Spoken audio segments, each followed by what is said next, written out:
Okay, Shalom, Shalom. It's the brother Kadash. I want to start off by giving all the praises to Yahweh Bahashem, Yahawashi Bahashem Rakakadash. Just sitting here studying through, and I was reading the book of Daniel, chapter 7, and it gets me to the image that's on your screen, which say Yahweh Bahashem Yahawashi. And the title of this is All Dominion Will Be Given to Yahawashi. I got a couple precepts on it. There's a lot of precepts, on it. Luke, what's that? Luke 19:27. There's plenty of precepts in Matthew's and the book of Acts on it, but I'm just going to look at a couple right here. This is Daniel chapter 7, and it pretty much breaks down how all dominion is going to be given to Yahawashi. And it's important, it was important to me to make this lesson, and hopefully it be edifying, because there'd be a lot of talks about Yahawashi. And I personally feel like people, especially brothers that's in the truth too, be having Yahawashi all the way fucked up. They don't know the importance of Yahawashi and the power that he is going to get. For one example, Yahawashi is to be worshipped because he's going to have dominion over everything. So, in order for Yahawashi to have dominion over everything, including the Israelites, including the elect, including the 12, you see what I'm saying? That would mean that he will be worshipped. You see what I'm saying? And we're gonna break that down with just a couple of precepts. This is Daniel chapter 7, right? I'm just gonna get straight to the point. Verse 9. It says, I beheld till the thrones were cast down, and the ancients of days did sit, you know.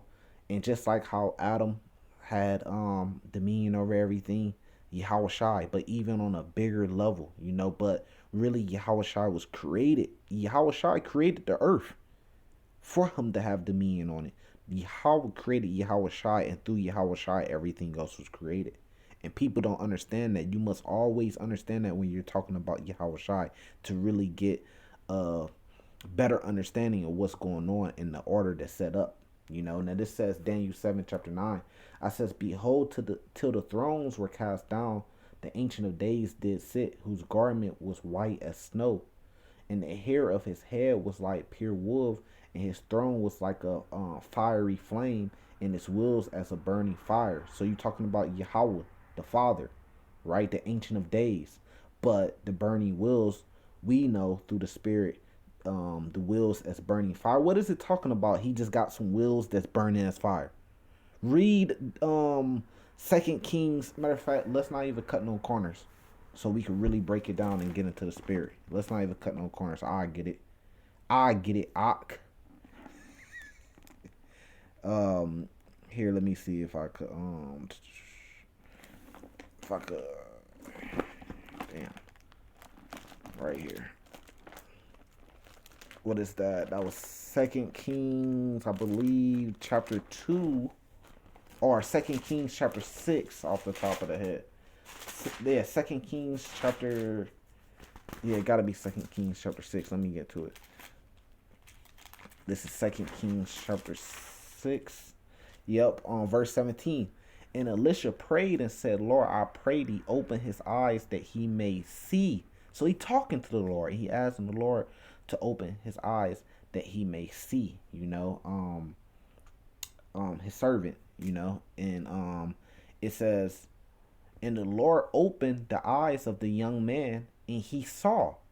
So what, the Lord's gonna open his eyes to see something that the Lord has control of, that's with the Lord. And this is what it is. It says, and behold, the mountain was full of horses and chariots of fire round about Elisha.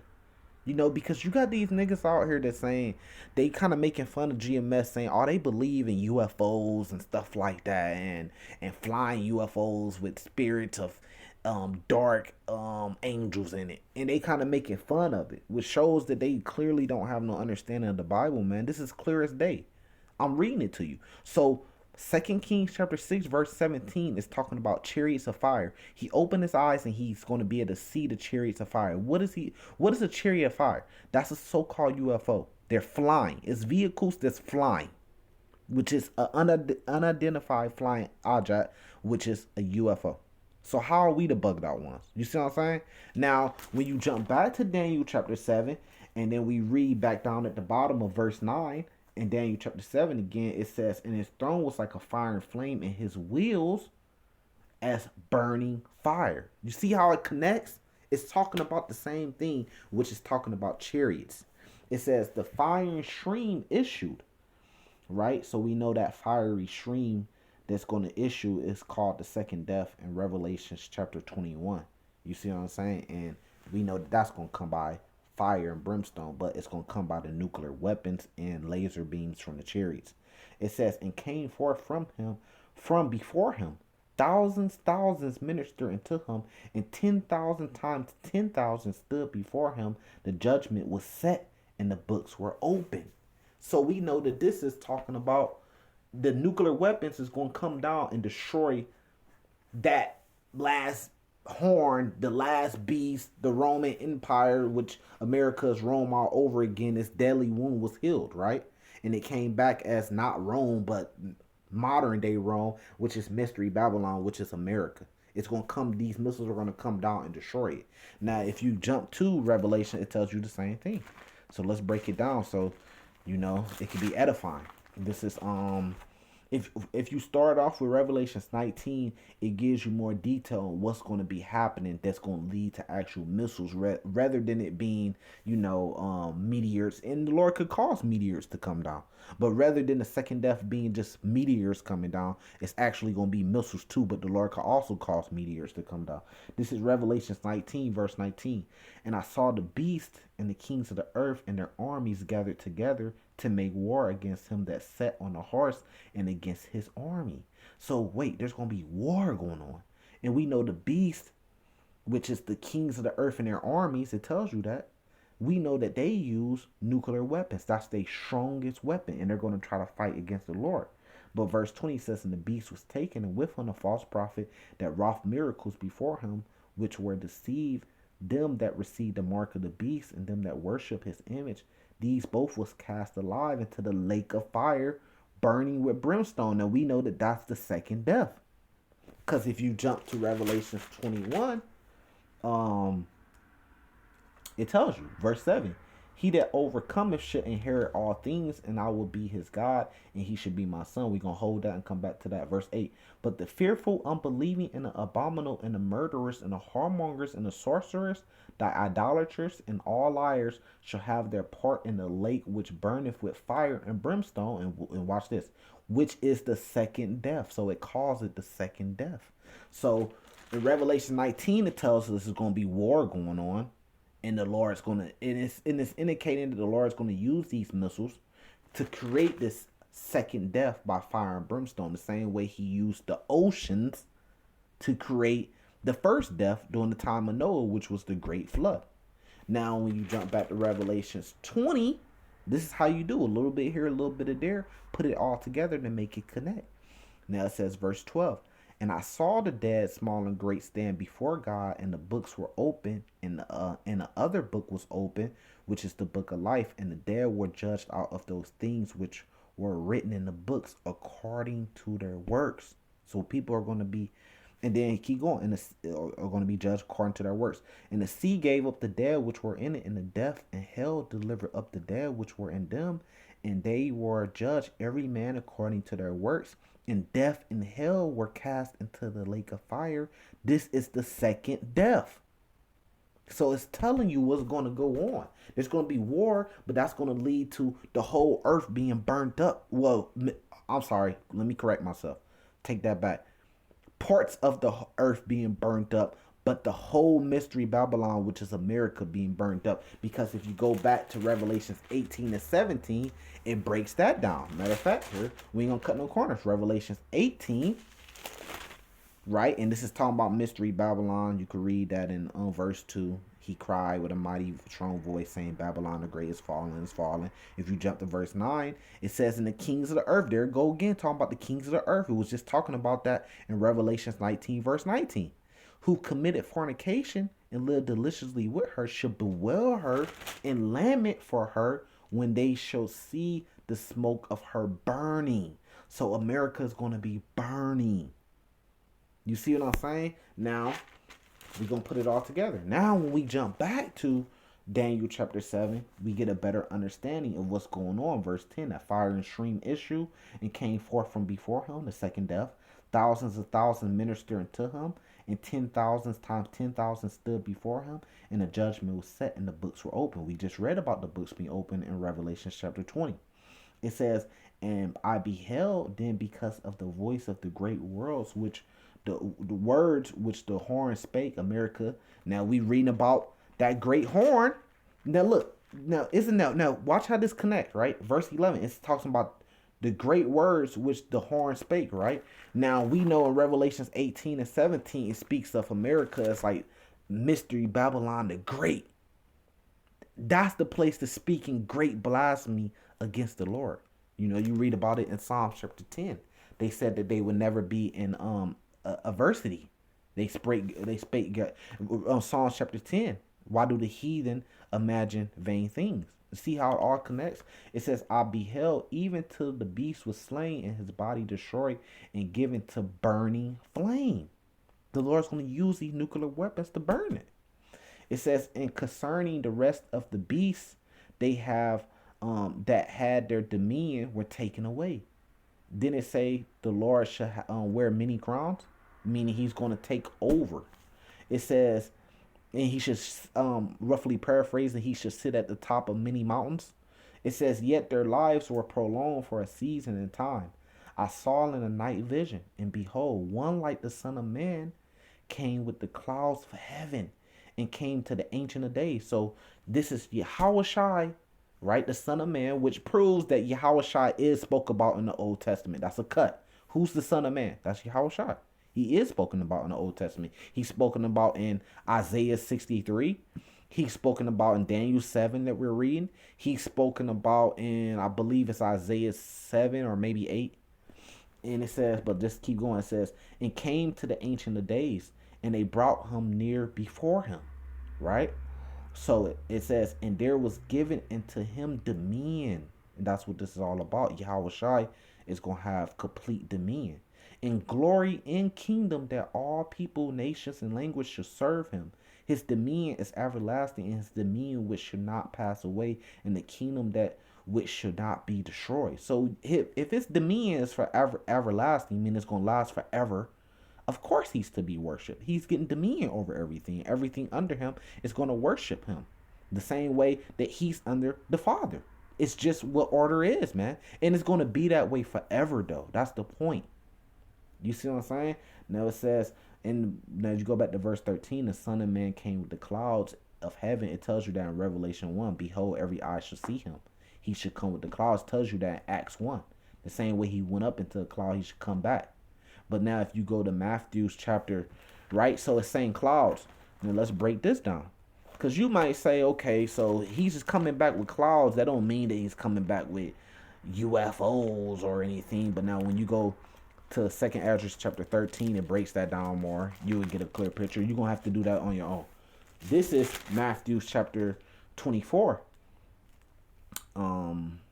Verse 30. It says, and then shall appear the sign of the Son of Man. So this New Testament talking about the Son of Man in heaven. It says, and then shall all the tribes of the earth mourn, and they shall see the Son of Man coming in the clouds of heaven. But with what? With power and great glory. And he shall send his angels. That's the clouds of heaven. His angels. So are we so bugged out for saying that the angels are controlling or in the chariots? No. Because you could read about it in Zechariah chapter 5. You could read about it in Ezekiel chapter 1. It tells you. It says, with power and great glory, he shall send his angels with a great sound of a trumpet, and they shall gather together his elect from the four winds, from one end of heaven to the other. And it tells you in Isaiah 34 that the Lord is coming back for vengeance against the other nations and redemption for his people. They're going to save his elect. They're going to redeem the elect. It's just that simple, man. But I'm not making it up, because you can see by precept, I'm putting it all together and it's all connecting. That's how you know it's the truth, man. Now, when you go back to Daniel 7, let's keep going.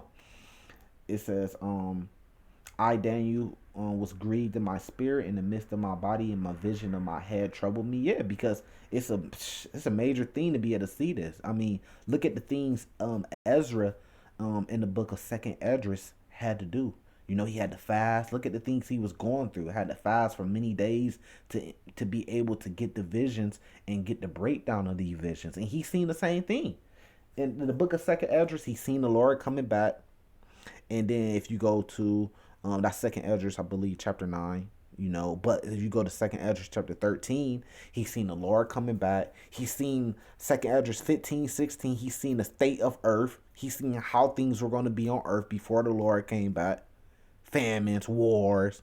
You see what I'm saying? And then he's seen the Lord coming back on a gigantic chariot with a lot of clouds, which is what? A lot of more chariots with the angels to go to war. He's seen that. You know, damn. I don't think I could remember this precept off the top of my head. Let me see if I could find it. Yeah, let me see if I could find it, because this is a good one that gives you more insight on that. Oh, man.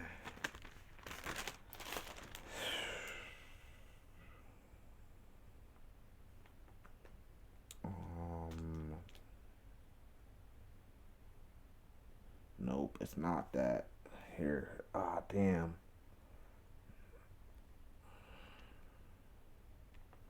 It's not Second Peter's. Okay, so it's not Second Timothy. It's not Corinthians. Ah, man. So that one, is man. I ain't gonna be able to find that one off the top of my head right now. I'm gonna have to try to find it here. Let me try to find it for you. All right, Salaki. I can't find that one. I'm gonna find it and I'm gonna put it in the I'm gonna put it in the comment board. The precept that I'm looking for. Sometime it be like that, but let's just keep going. Right now, okay, so then Daniel is asking for the interpretation. We're gonna skip through it. The great beasts, which are the four kings, which are kingdoms, which you know goes from the Babylonians. Here, did I get that right? The Persian, Medes, Greeks down to the Romans, and then you know that his Delhi Hill was wound, which is America, which is Rome all over again. Verse 18, it says, "But the saints of the Most High shall take the kingdom and shall possess the kingdom forever, even forever and ever." But who's going to give them power to do that? Yahawashi. Who's going to give him power to do that? Yahweh. Now, if you could jump to verse 27, it says, "In the kingdom and dominion and the greatness of the kingdom under the whole heaven should be given to the people of the saints of the Most High." So who are the saints? His people, which are the Israelites, whose kingdom is everlasting kingdom, and all dominion should serve and obey him. So Yahawashi is going to have dominion over the whole earth, man. And people really got to understand that. Now, I had another precept. Verse 7, in Revelations 21, it says, "He that overcometh shall inherit all things, and I will be his God, and he shall be my son." So we're going to inherit all things with Yahawashi. But remember, Yahawashi overcame the biggest test, so it was given to him to inherit everything. Matter of fact, when you go to Colossians chapter 1, it tells you that. If I could get to it. Oh, man, that precept, I forgot what that precept was, man. It's kind of getting on my nerve, you know, because you be wanting to get it, you know, but sometimes it don't be that way, so I'm gonna have to look it up. But it pretty much was saying that when Yahawashi should be revealed from heaven with the mighty angels. I just forgetting which one it is, but this is Colossians chapter 1, right, which is straight to the point. Verse 13, no, verse 12, it says, "Giving thanks unto the Father, which have made us meet to be partakers of the inheritance of the saints in light." See, there go the Spirit. We just read that in Revelations 21, verse 7. It says, "Who has delivered us from the power of darkness and has translated us into the kingdom of his dear Son." But it's his Son's kingdom. Yeah, it's Yahweh over everything, but it's Yahawashi's kingdom. You see what I'm saying? It says the kingdom of his dear Son. It's Yahawashi's kingdom. He's going to have dominion. And yes, he's to be worshiped.